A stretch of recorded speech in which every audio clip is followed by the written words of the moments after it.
அனைவருக்கும் தெய்வீக வணக்கம்.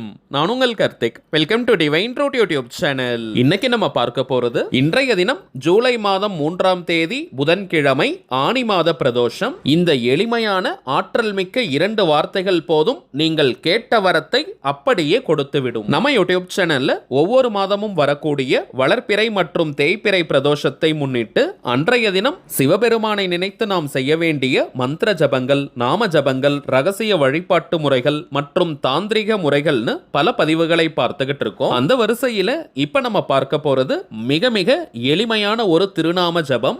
நாம ஜபம் அப்படின்றது இறைவனுடைய திருப்பெயரை ரிப்பீட்டடா சில முறைகள் சொல்வதன்னு அர்த்தம். இறைவனுடைய பெயரை சொல்வதற்கோ எழுதுவதற்கோ எந்த விதமான கட்டுப்பாடுகளோ தடைகளோ கிடையாதுங்க. அதன் அடிப்படையில் இப்ப நம்ம பார்க்க போகும் இந்த நாம ஜபத்தை செய்ய போறவங்களுக்கும் எந்த விதமான கட்டுப்பாடுகளும் இல்லை.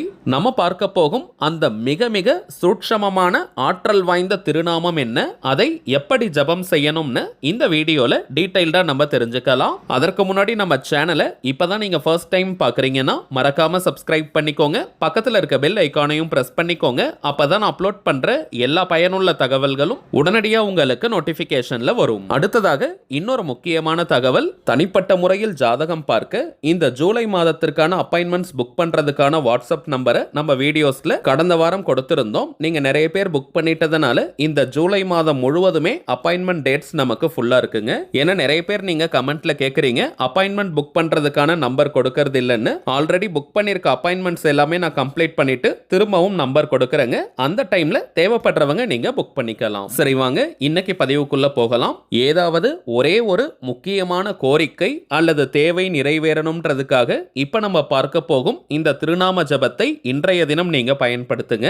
நாளும் கோளும் செய்வதை போல நல்லவர்கள் கூட செய்ய மாட்டாங்கன்றது பழமொழி. அதன் அடிப்படையில் இன்றைய பிரதோஷ நாளில் நாம் சொல்லக்கூடிய இந்த நாம ஜபத்திற்கு அளப்பரிய பலன்கள் கிடைக்கும். பொதுவாகவே அனைத்து பிரதோஷங்களுக்கும் பிரதோஷ காலம் அப்படின்றது ஒரே நேரம் தாங்க.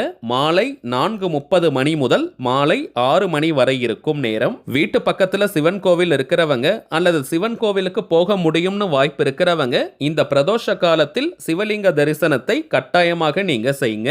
பிரதோஷ காலத்தில் சிவலிங்க தரிசனத்தை நாம் செய்தாலே போதும், நம்முடைய பாவங்கள் அனைத்தும் நீங்கும். இந்த பிரதோஷ காலத்திற்கு அப்படி என்ன மகத்துவம் இருக்குன்னு பார்த்தோம்னா, பார்க்கடலை கடையும் போது அதிலிருந்து வெளிப்பட்ட ஆழகால விஷத்தை சிவபெருமான் ஏற்றுக்கொண்டு நந்தி தேவருடைய 2 கொம்புகளுக்கு இடையே நடனமாடிய நேரம் தாங்க இந்த பிரதோஷ காலம். இந்த பிரதோஷ நேரத்தில் பிரம்மா, விஷ்ணு, முப்பெரும் தேவியர்கள், முக்கோடி தேவர்கள், முனிவர்கள், ரிஷிகள், மகான்கள்னு அனைவருமே சிவபெருமான் அருகில் இருப்பதாக ஐதீகம். சோ இந்த பிரதோஷ நேரத்தில் சிவபெருமானை நாம் தரிசனம் செய்யும் போது அனைத்து தெய்வங்களையும் குருமார்களுடைய அருளையும் பூரணமாக நம்மால் பெற முடியும். அதுதாங்க இந்த பிரதோஷ நேரத்தில் இருக்கக்கூடிய சூட்சமம். இந்த நேரத்தில் சிவன் கோவிலுக்கு போக முடியலனா கூட சிவபெருமானை நினைத்து நாம் செய்யக்கூடிய மந்திர ஜபங்கள், நாம ஜபங்கள், அனைத்து விதமான வழிபாடுகளுக்கும் கோடி மடங்கு பலன்கள் நமக்கு கிடைக்கும். ரெகுலரா பிரதோஷ விரதங்கள் இருக்கிறவங்களும் இப்ப நம்ம பார்க்க போகும் இந்த நாம ஜபத்தை நீங்க செய்யலாம்.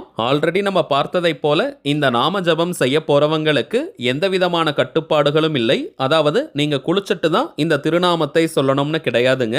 அசைவம் நீங்க சாப்பிட்டிருந்தாலும் இந்த நாம ஜபத்தை செய்யலாம். பெண்கள் தீட்டு நேரமாக இருந்தாலும் நீங்க தவிர்க்கணும்ன்ற அவசியம் கிடையாதுங்க. பெண்கள் தீட்டுன்னு மட்டும் கிடையாது, வேறு எந்த வகையான தீட்டாக இருந்தாலும் நீங்க பிரேக் எடுக்கணும்ன்ற அவசியம் கிடையாதுங்க.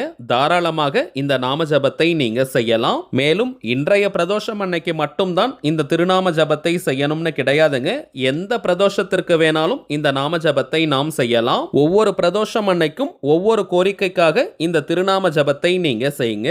வீட்ல இருந்து, கோவில்ல இருந்து, ஒர்க் பண்ற இடம், பிசினஸ் பண்ற இடம்னு எங்கிருந்து வேணாலும் இந்த நாம ஜபத்தை நம்ம செய்யலாம். குறிப்பாக வாழ்க்கையில ரொம்ப இக்கட்டான ஒரு நிலையில இருக்கிறவங்க, அடுத்த கட்டம் என்ன செய்ய போறோம்னே தெரியாம இருக்கிறவங்க, தீர்க்க முடியாத பிரச்சனைகள்ல சிக்கிட்டு இருக்கவங்கன்னு இக்கட்டான சூழ்நிலையில இருக்கக்கூடிய அனைவருமே இந்த திருநாம ஜபத்தை இன்றைய தினம் கட்டாயமாக நீங்க செய்யுங்க.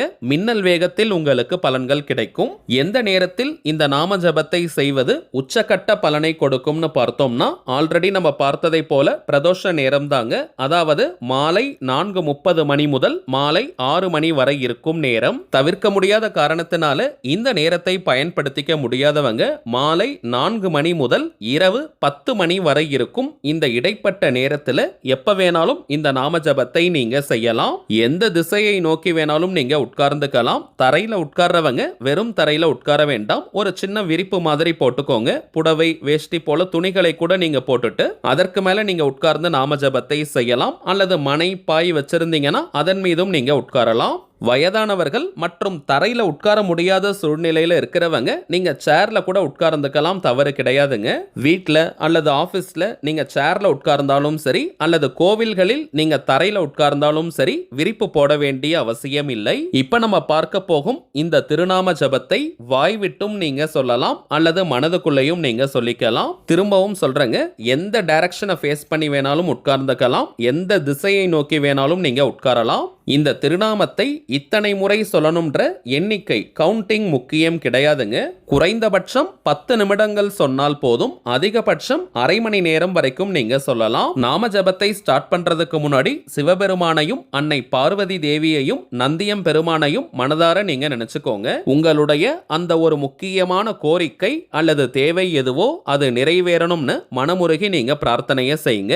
பிரார்த்தனையை முடிச்சிட்டு கவனம் சிதறாமல் சிவபெருமானை மனதார நினைச்சுக்கிட்டே இப்ப நம்ம டிஸ்பிளேல தெரியக்கூடிய இந்த 2 வார்த்தை திருநாமத்தை பொறுமையா மென்மையா நீங்க சொல்லுங்க. சிவசம்போ, சிவசம்போ, சிவசம்போ. அவ்வளவுதாங்க. மிக மிக எளிமையான ஆற்றல் மிக்க திருநாமம் இது. ஆல்ரெடி நம்ம பார்த்ததை போல இத்தனை முறை சொல்லணும்ன்ற எண்ணிக்கையெல்லாம் முக்கியம் கிடையாதுங்க. ஸோ நீங்க ரொம்ப வேக வேகமா சொல்லாதீங்க, பொறுமையா மென்மையா சொல்லுங்க. சிவபெருமானை மனதார நினைச்சுக்கிட்டே கவனம் சிதறாமல் நீங்க சொல்லணும், அதுதாங்க முக்கியம். பிரபஞ்சத்தின் திறவுகோள்னு இந்த சிவசம்போ திருநாமத்தை முன்னோர்கள் சொல்லியிருக்காங்க. நாம ஜபத்தை முடிக்கிற வரைக்கும் அந்த இடத்தை விட்டு எழுந்திருக்க கூடாதுங்க. ஸோ உங்களுக்கு அத்தியாவசிய வேலைகள் இருந்தால் அதை எல்லாத்தையுமே கொஞ்சம் முன்னாடியே முடிச்சிட்டு அமைதியான மனநிலையோட இந்த திருநாம ஜபத்திற்கு நீங்க உட்காருங்க. குறைந்தபட்சம் 10 நிமிடங்கள் சொன்னாலே போதும், முழுமையான பலன்களை நம்மால் பெற முடியும். கொஞ்சம் அதிகமா டைம் இருக்கிறவங்க நீங்க 20 நிமிடம் அல்லது மேக்சிமம் அரை மணி நேரம் வரைக்கும் சொல்லலாம். நாம ஜபத்தை கம்ப்ளீட் பண்ணிட்டு திரும்பவும் உங்களுடைய அந்த ஒரு முக்கியமான கோரிக்கை விரைவாக நிறைவேறணும்னு சிவபெருமான் கிட்ட பிரார்த்தனையை செஞ்சுக்கோங்க. அவ்வளவுதாங்க இந்த மெத்தட். அமைதியான மனநிலையோட ஒரு தியானத்திலிருந்து சொல்வதை போல இந்த திருநாமத்தை நம்ம ஜபம் செய்யணும். அதுதாங்க முக்கியமான ஒரு ரகசியம். 10 நிமிஷம் இந்த நாம ஜபத்தை நீங்க செஞ்சு பாருங்க. ரொம்பவுமே பாசிட்டிவான ஒரு நல்ல வைப்ரேஷனை நீங்க ஃபீல் பண்ணுவீங்க. இப்ப நம்ம பார்த்ததை போல ஒரு பாயிண்ட் கூட மிஸ் பண்ணாம இன்றைய தினம் இந்த நாம ஜபத்தை நீங்க செஞ்சு பாருங்க. அனுபவ ரீதியாக பலன்கள் உங்களுக்கே தெரியும். சரிங்க, அவ்வளவுதான் இந்த பதிவு. நிச்சயமா உங்களுக்கு பயனுள்ளதா இருந்திருக்கும்னு நினைக்கிறேன். மேலும் இந்த வீடியோ உங்களுக்கு பிடிச்சிருந்தா மறக்காம லைக் பண்ணுங்க, நம்ம சேனலையும் சப்ஸ்கிரைப் பண்ணிக்கோங்க. தேவைப்பட்டுச்சுன்னா உங்க ஃப்ரெண்ட்ஸ் அண்ட் ஃபேமிலிக்கும் இந்த வீடியோவை ஷேர் பண்ணுங்க. அடுத்ததா இன்னொரு முக்கியமான தலைப்போட நான் உங்களை சந்திக்கிறேன். என்றும் அன்புடன் கார்த்திக். நன்றி.